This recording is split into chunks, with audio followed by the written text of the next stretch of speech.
नारायण अखिल गुरो भगवन् नमस्ते शिवाय नमः शिवलिंगाय नमः। तन्मे मनः शिव संकल्पमस्तु। सर्वे भवन्तु सुखिनः।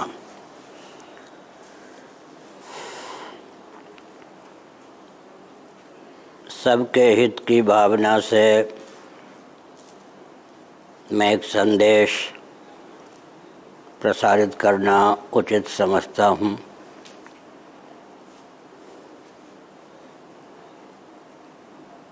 इसमें मेरा व्यक्तिगत कोई गुप्त या प्रकट स्वार्थ नहीं है और न कहीं से मुझे भय ही प्राप्त है। फिर भी राष्ट्रहित में यह संदेश देना आवश्यक है।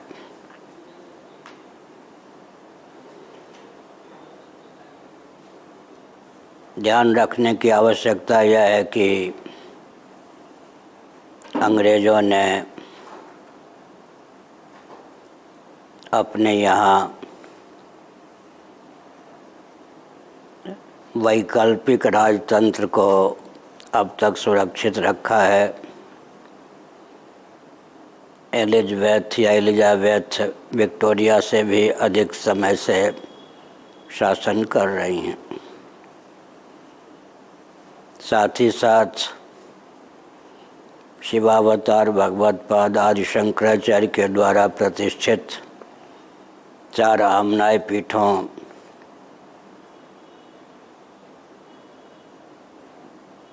की अनुकृति कर अंग्रेज़ों ने अपने यहाँ वैकल्पिक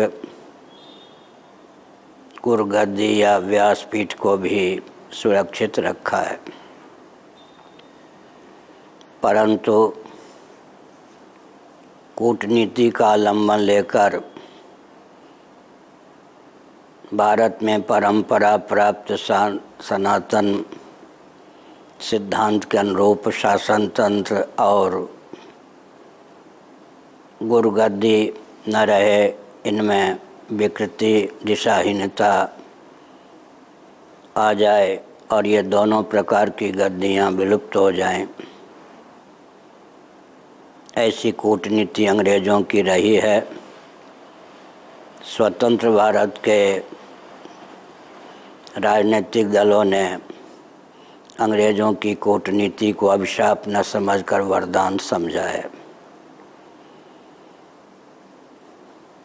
165 वर्षों तक ज्योतिर्मठ उत्तरामनाय जो कि अथर्ववेद से संबद्ध है, वहाँ की गद्दी खाली रही। उसके बाद मान्य महानुभावों के सत्प्रयास से वह गद्दी पुनः उद्भासित हुई और श्री ब्रह्मानंद सरस्वती जी महाभाग हमारे पूज्य गुरुदेव के गुरुदेव वहाँ के मान्य जगत गुरु शंकराचार्य पद पर प्रतिष्ठित किए गए। कालांतर में वह पीठ विवाद का विषय बना और उस विवाद को दीर्घकाल तक पाला गया, जिसके कारण उत्तर पूर्व और पश्चिम भारत में मान्य शंकराचार्यों के प्रति जो सद्भाव आस्था का वातावरण था उसमें विकृति आई।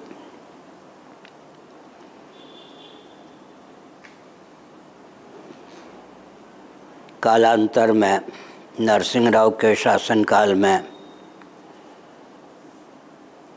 जब मैंने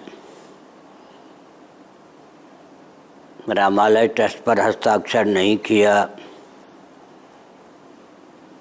इस भावना से कि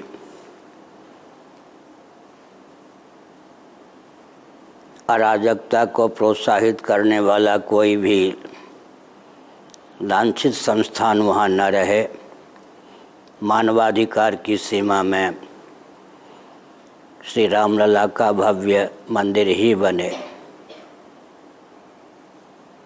मुझे पर्याप्त प्रलोभन मिला और भय भी पर्याप्त देने का प्रयास किया गया, लेकिन अभयम सत्व संशुद्धि ही इस दैवी संपत्ति के आधार पर भगवत प्रदत्त निर्भयता के कारण मैं भयभीत नहीं हुआ। जिन मान्य महान भावों ने रामालय ट्रस्ट पर हस्ताक्षर बहुत ही अनुराग पूर्वक किया था, उन्हें शासन तंत्र का पर्याप्त अनुग्रह प्राप्त हुआ और वे उस लाभ से स्वयं को गौरवान्वित भी मानने लगे। मुझे यातना देने की भावना से एक आतंकवादी अराजक तत्व के द्वारा एक अराजक युवक को तीर्थराज प्रयाग में चंद्रा स्वामी के शिविर में माघ महीने में रात के 12 बजे आचार्य पद से उद्घोषित किया गया, संरक्षित किया गया और केंद्रीय शासन तंत्र के अनुरोध और दबाव में आकर मध्य प्रदेश आदि के मुख्यमंत्रियों ने और नरसिंह राव के सलाहकार IAS पदाधिकारी, आध्यात्मिक सलाहकार शर्मा आदि ने उस व्यक्ति को देश विदेश में ख्यापित करना प्रारंभ किया। मैंने माता पिता, गुरु को प्रमुदित करने की भावना से सच्चिदानंद स्वरूप सर्वेश्वर रामभद्र का नाम लेकर उनका स्मरण करके ही हस्ताक्षर नहीं किया था विवेकपूर्वक, लेकिन राष्ट्र इस मेरे त्याग को न समझ सका और नकली शंकराचार्यों की बाढ़ भारत में आ गई। कालांतर में भाजपा का भी शासन तंत्र केंद्र में हुआ। एक आतंकवादी व्यक्ति को शंकराचार्य के रूप में भाजपा के शासनकाल में मॉरिशस के प्रधानमंत्री के द्वारा मॉरिशस में स्वागत करवाया गया। अमेरिका के राजदूत के द्वारा उसका स्वागत किया गया। I.M. शंकर उल्ला खां कहने वाले एक विचित्र नेता को उस व्यक्ति के द्वारा अमेरिका में प्रोत्साहित किया गया और यहाँ तक कहा गया कि भारत में अल्पसंख्यक सुरक्षित नहीं हैं, विशेषकर मुस्लिम तंत्र।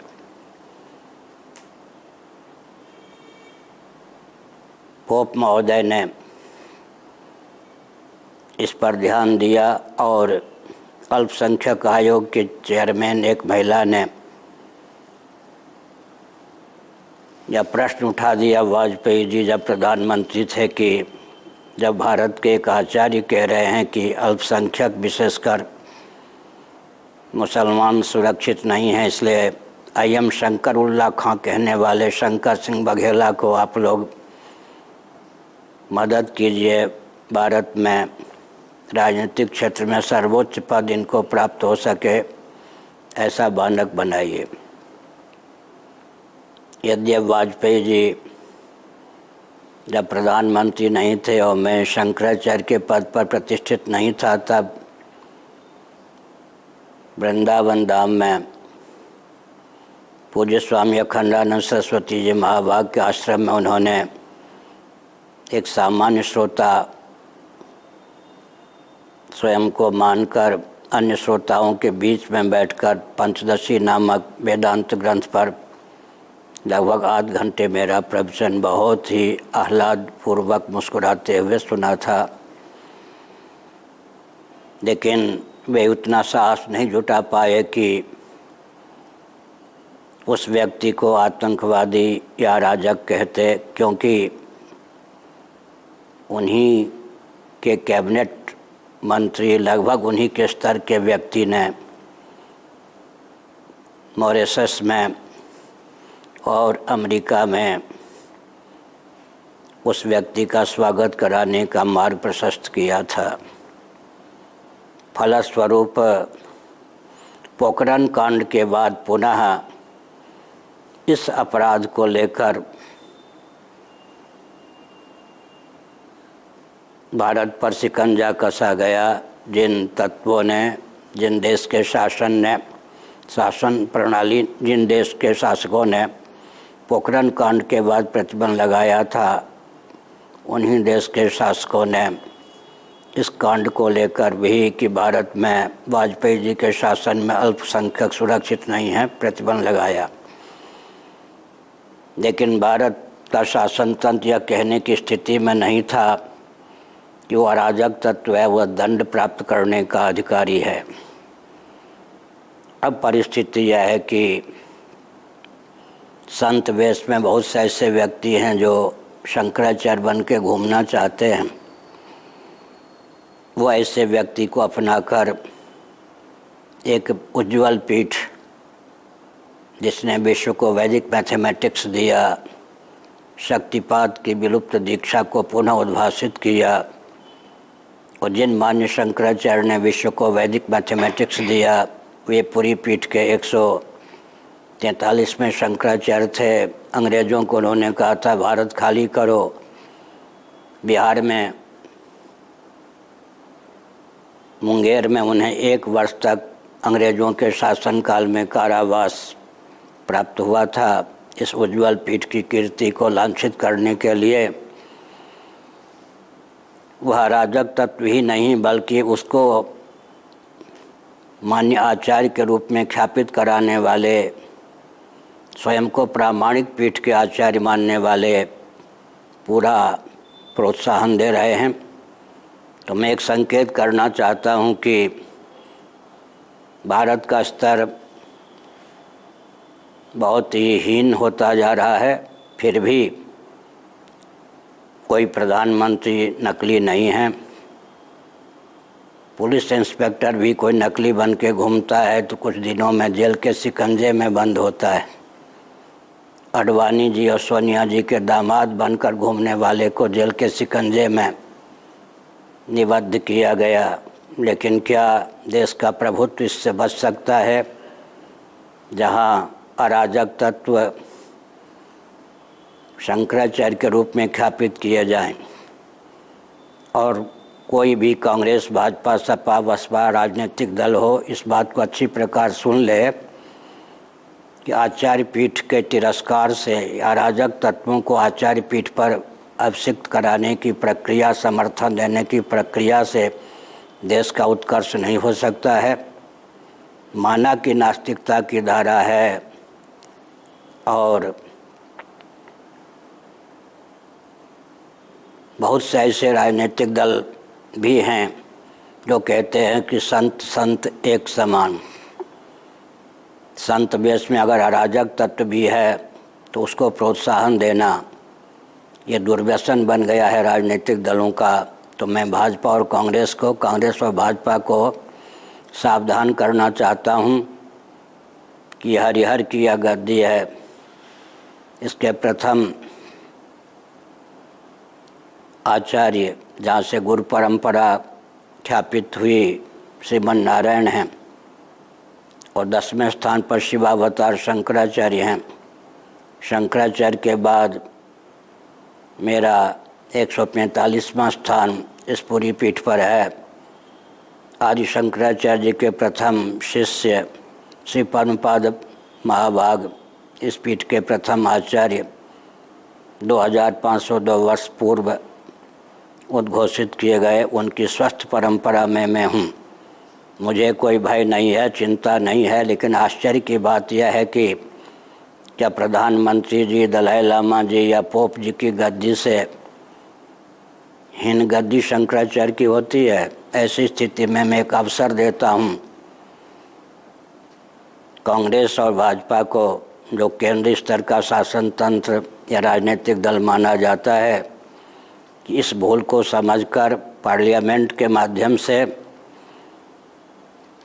आदि शंकराचार्य के वचन को क्रियान्वित करने का प्रयास किया जाए।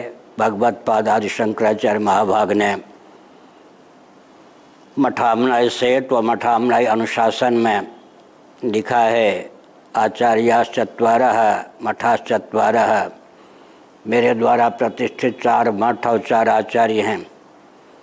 एक मठ पर एक आचार्य हो सकते हैं, एक आचार्य एक ही मठ पर हो सकते हैं। यह सनातन मर्यादा है। किसी भी ढंग से छलवल डंके की चोट से कोई भी व्यक्ति मान्य 4 पीठों में किसी पीठ का शंकराचार्य न हो और मान्य शंकराचार्य के अतिरिक्त कोई भी इतर पीठ के नाम पर या उन पीठों के नाम पर शंकराचार्य के रूप में ख्यापित न किया जाए। मैं श्री मोदी जी, जो कि भारत के प्रधानमंत्री हैं, लोकतांत्रिक युग की दृष्टि से मैं स्नेह और सम्मान पूर्वक उन्हें एक संदेश देता हूं। जब वे मेरे पास चुनाव के पहले आए थे, जिस कक्ष में मैं बैठा हूं उसी कक्ष में मेरे पास 45 मिनटों तक बैठे थे। उनको तो स्मरण होगा कि उन्होंने कहा था, ऐसा मुझे आशीर्वाद चाहिए कि मैं कम से कम भूल कर सकूं। मैंने कहा कि जब भूल न करने की भावना है तो यह क्यों नहीं कहते कि भूल बिल्कुल न कर सकूं। तो मोदी जी ने मुस्कुराते हुए मुझसे कहा था, मनुष्य हूँ, मनुष्य से भूल होती है, इसलिए मैं यही आशीर्वाद चाहता हूँ कि मैं कम से कम भूल कर सकूँ। इस भूल की ओर मैं उनका ध्यान केंद्रित करना चाहता हूँ। संभवतः उनका ध्यान केंद्रित न हुआ हो। यद्यपि वे जब गुजरात के मुख्यमंत्री थे तब भी उनको मालूम था कि वह अराजक तत्व कौन है जो पूरी पीठ के नाम पर घूमता है। उस समय उन्होंने शिकंजा नहीं कसा था, उसका इतिहास मुझको अच्छी तरह पता है। अब वे माननीय प्रधानमंत्री हैं। मेरे लाड़ प्यार के विषय, स्नेह और सम्मान के विषय इसलिए हैं कि भारत लोकतांत्रिक देश है और लोकतंत्र का समादर करना मान्य आचार्यों का भी एक स्वभाव सिद्ध दायित्व होता है। केवल मैं स्मरण दिला रहा हूँ और 1 महीने की प्रतीक्षा करता हूँ कि शंकराचार्य के रूप में जो ख्यापित होते हैं और हैं नहीं, या शंकराचार्य के पद पर रहकर किसी राजनीतिक दल का अग्रदूत पृष्ठपोषक बनकर मान्य परंपरा को लांछित करने का, किसी भी आश्रम पर आतंकवाद का परिचय देकर तोड़फोड़ करके कब्जा कर लेने का प्रयास करते हैं, उन्हें आतंकवादी घोषित किया जाए, उन्हें आचार्य पद से तिरस्कृत किया जाए और भविष्य में इस प्रकार का दुस्साहस कोई न करे, इसके लिए ठोस कदम उठाया जाए। सर्वे भवन्तु सुखिनः।